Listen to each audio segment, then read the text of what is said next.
Hello प्यारे बच्चों। आज हम देख रहे हैं बीकॉम सेकेंड ईयर का यूनिट कॉस्टिंग चैप्टर से क्वेश्चन नंबर 1 आरबीडी बुक से।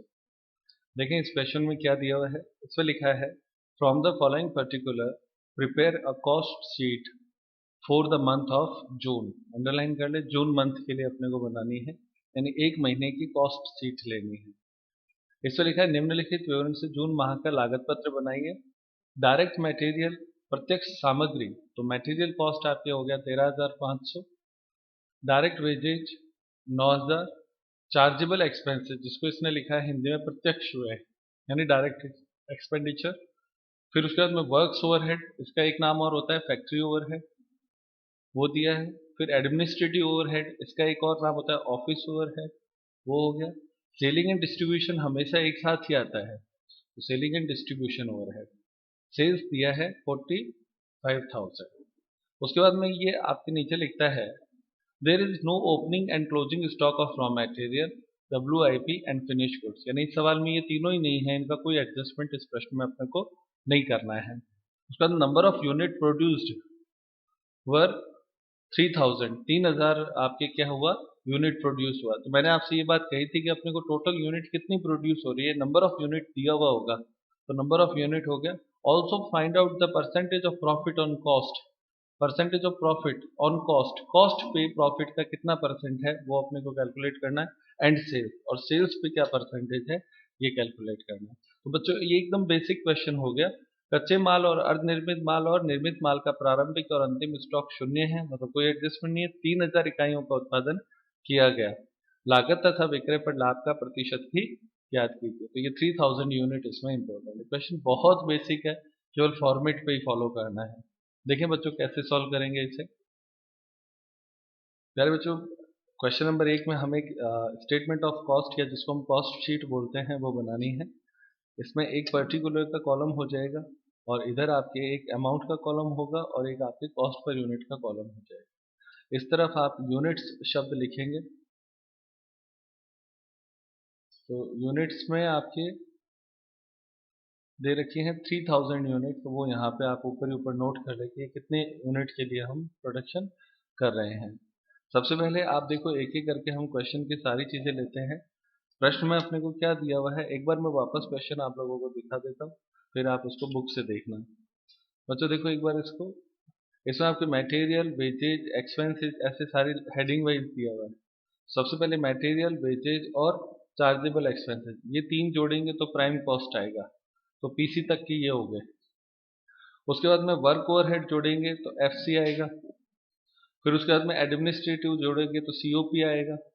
और फिर सेलिंग एंड डिस्ट्रीब्यूशन जोड़ेंगे तो TC आ जाएगा, टोटल कॉस्ट। ठीक है। उसके बाद में सेल्स दिया हुआ है तो उसको लिख देंगे, तो इसका टोटल कॉस्ट का और सेल्स का जो डिफरेंस होता है वो प्रॉफिट आ जाएगा। तो ये इतना बेसिक सा क्वेश्चन है और 3,000 यूनिट के लिए है। तो अपने आप इसको वापस देखते हैं, सवाल को सॉल्व करते हैं। सबसे पहले आप लिखिए इसमें डायरेक्ट मटेरियल,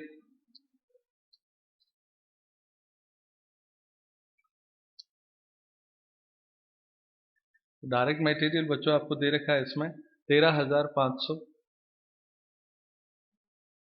और 3,000 यूनिट से आप इसको डिवाइड करेंगे तो कॉस्ट पर यूनिट कितनी आती है 4.5। कैलकुलेटर निकाले बेटा। हाँ, 3,000 का भाग देना है, 13,500 में 3,000 का भाग देना है, कितना आता है 4.5 आता है। उसके बाद में डायरेक्ट मटेरियल हो गया, उसके बाद डायरेक्ट वेजेज यानी प्रत्यक्ष मजदूरी, डायरेक्ट वेजेज आपके दे रखा है 9,000, इसमें आप भाग देंगे 3,000 का तो 3 रुपये आ जाएगा। तो समझ में आ रहा है बच्चों कैसे करना है। उसके बाद में चार्जेबल एक्सपेंसेस,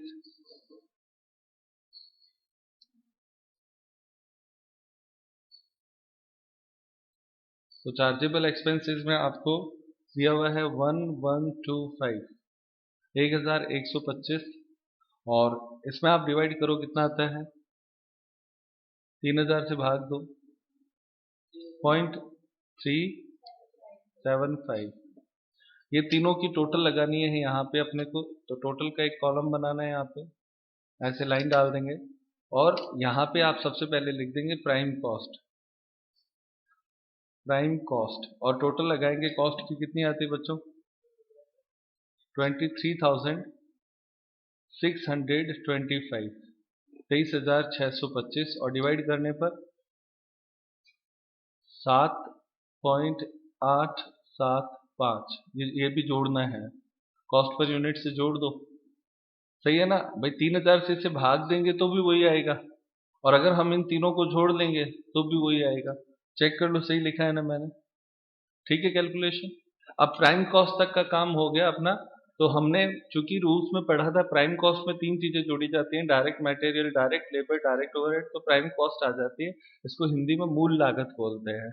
और किसी भी प्रोडक्ट की ये जो कॉस्ट होती है ना, इसमें बदलाव भी नहीं होता है और एकदम फिक्स है कि ये तो लगेगा, चाहे आप 1 यूनिट बनाए चाहे 10,000 बनाए, इसमें कोई चेंज नहीं आता, क्योंकि इसमें चेंज करते क्वालिटी कॉम्प्रोमाइज हो सकता है।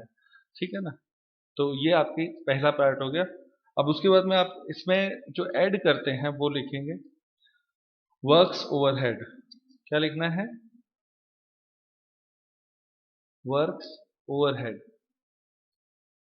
जिसका एक नाम और क्या होता है? Factory overhead. वो आपके दिया हुआ है 4,500। इसमें भाग देंगे 3,000 का तो कितना आता है? 1.5।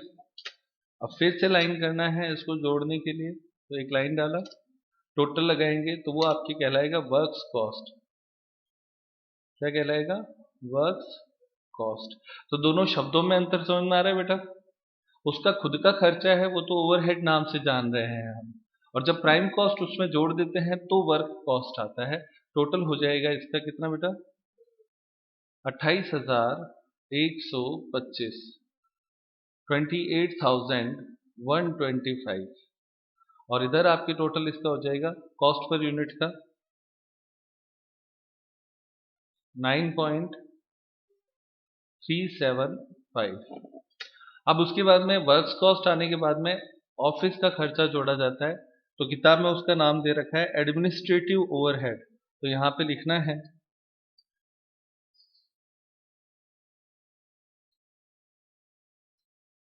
एडमिनिस्ट्रेशन या एडमिनिस्ट्रेटिव लिखना है।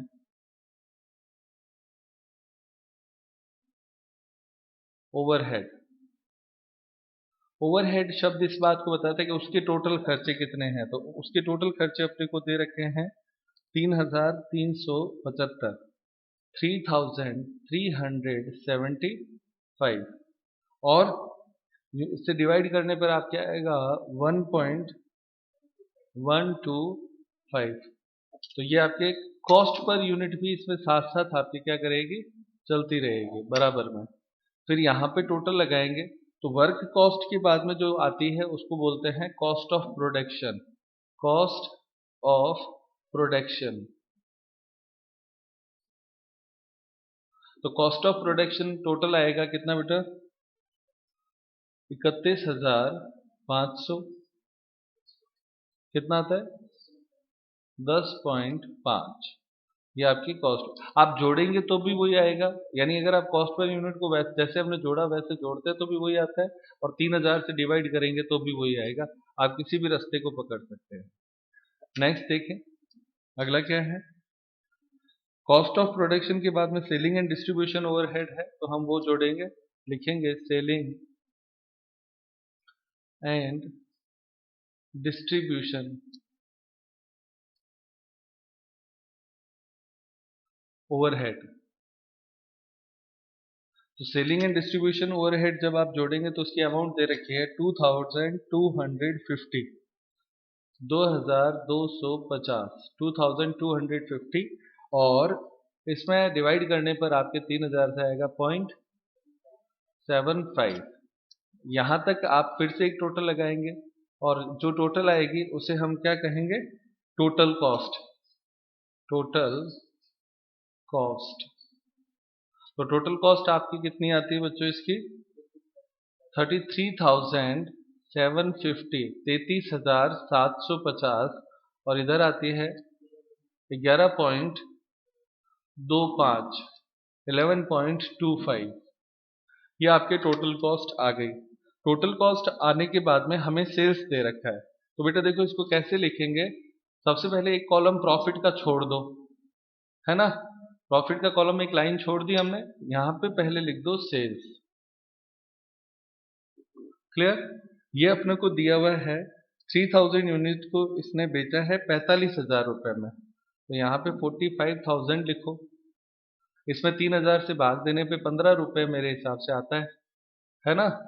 अब इसका जो डिफरेंस है ना, वो प्रॉफिट होगा, तो यहाँ पे आप लिख दो प्रॉफिट, और प्रॉफिट के ब्रैकेट में लिख दो बैलेंसिंग फिगर। अंतर से हम इसको ले रहे हैं, तो 45,000 और 33,750 का अंतर आता है 11,250 आता है क्या, 11,250 यानी 11,250, और पर यूनिट में अंतर कितना आता है 3.75।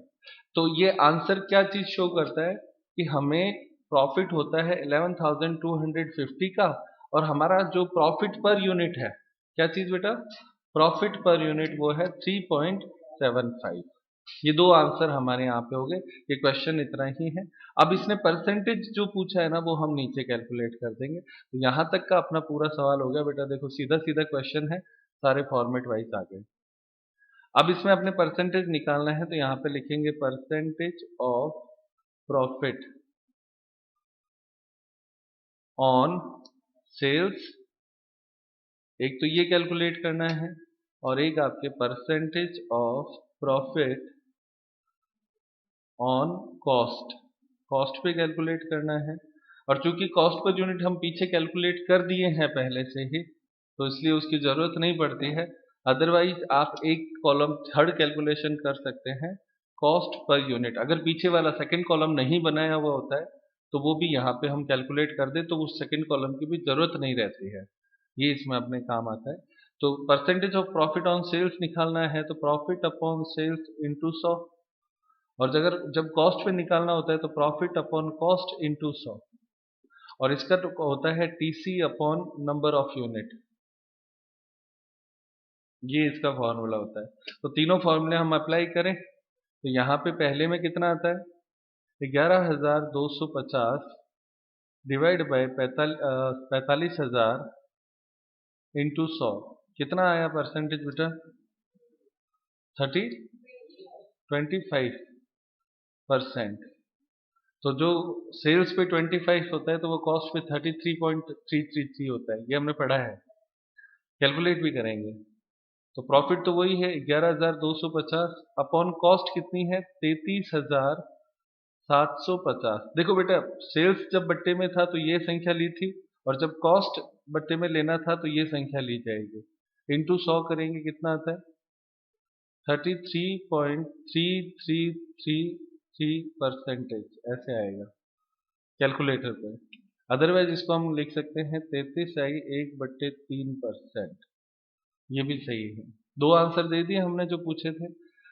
कॉस्ट पर यूनिट हमारे पास वैसे पहले से है, लेकिन अगर हम अलग से कैलकुलेट करें तो टोटल कॉस्ट आपके आती है 33,750 यानी 33,750, डिवाइड बाय हम इसमें नंबर ऑफ यूनिट यानी 3,000 यूनिट से डिवाइड कर देंगे, तो कॉस्ट पर यूनिट आपके आ जाएगी, कितनी आती है बेटा 11.25। तो जो आंसर हमने यहाँ पे ये कैलकुलेट किया था बच्चों, यहाँ पे देखो, वो हम अलग अलग करते हुए लाए थे। अगर हम डायरेक्ट ही कॉस्ट पर यूनिट निकालना चाहते हैं, तो ये आपका आंसर आ गया है। कोई दिक्कत बच्चों इसमें? कई बार इसमें अपने को कुछ एक्स्ट्रा परसेंटेज कैलकुलेट करने के लिए पूछ लेते हैं, तो जैसे वो प्रश्न पूछता है ना, उसी के अकॉर्डिंग उसका आंसर होता है। प्रॉफिट का परसेंटेज कॉस्ट के साथ साथ पूछा है ना, percentage of profit on cost, अगर ये पूछा गया तो इसमें प्रॉफिट ऊपर आया, कॉस्ट नीचे आ गई। जब सेल्स के साथ पूछा गया तो प्रॉफिट ऊपर आया और सेल्स नीचे आ गई। तो जैसा जिसके साथ पूछता है ना, उसके अनुसार उसका फॉर्मूला परसेंटेज में बन जाता है।